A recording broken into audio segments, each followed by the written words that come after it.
Sibhekele iphupho lika Plums. Blush. I don't know if ngilibiza kahle kodwa Plush Plums.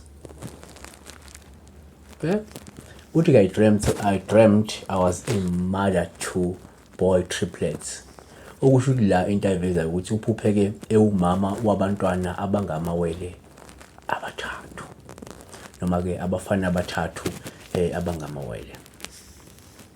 So into yokuqala efuna siyivezeke la ukuthi khumbula ukuthi ingane ivela njengesimo senhlanhla osuke uzoba nayo noma isibusiso esithile uNkulunkulu esuke ezokulethela sona empilweni okungaba umklamo othile ibhizinisi elithile into ethile osuke uyenza ezokwazi ukuthi ngelinye ilanga mhlawumbe elethe inzuzo empilweni yakho.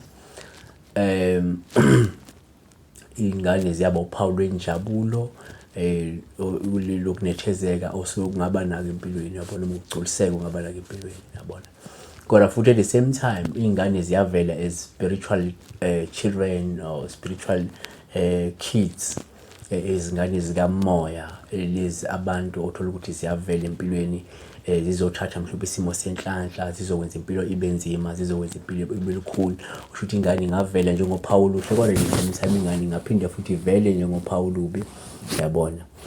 Futhi ingane iyavela njengophawu mhlawumbe lokuba umuntu onesiphiwo sabantwana mhlawumbe osuke unaso noma wembathwa isiphiwo sabantwana empilweni esingathi idlozi labantwana njalo njalo. So kodwa ke ubheka mhlawumbe leli singalibheka ukuthi uma mhlawumbe ungowesifazane onomklamo noma umuntu osuke osebenza ubese uphupha la unamawele mhlawumbe amathathu, lolu phawu esingathatha njengoluhle kakhulu ngoba la lungabika mhlawumbe impumelelo ezayo ephindiwe engaba isemsebenzini wakho noma ke kuloko usuke ukwenza nje empilweni. Kanti futhi okunye singaphinde sikuvezela ukuthi uma uphupha ke nje unamawele amathathu ungabuye kube uphawu mhlawumbe ngabe lichazela ukuthi lindela ukuthola injabulo nempumelelo kepha ezohambisana nokukhathazeka noma ezohambisana ke nezingqinamba ezithile empilweni. Kodwa futhi ke uma uphupha la mhlawumbe unamawele amathathu ungabuye kube uphawu olungachaza ukuthi lindele inguquko enkulu nezingajwayelekile ezizofika kungekudala.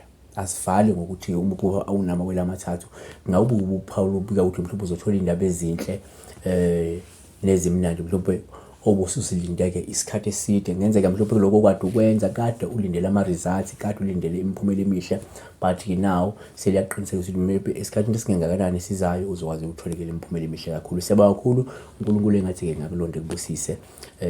Ungakhohlwa ukuthi ke bese ulike le video ubheke namanye ama-video eswenzile esikhathini sendlule uwalike nawo bese ke uqhubeka nokupressa i-notification button wenzela ukuthi masifaka imifanekiso oqoshiwe la ukwazi ukuthi sewukhona. Kanti ke ungaseseka ngokuthi ke uqinisekise ukuthi uma ke wasasiyaba ku-channel ubuye kuzobuka ke ama-video every now and then ivakashele i-channel.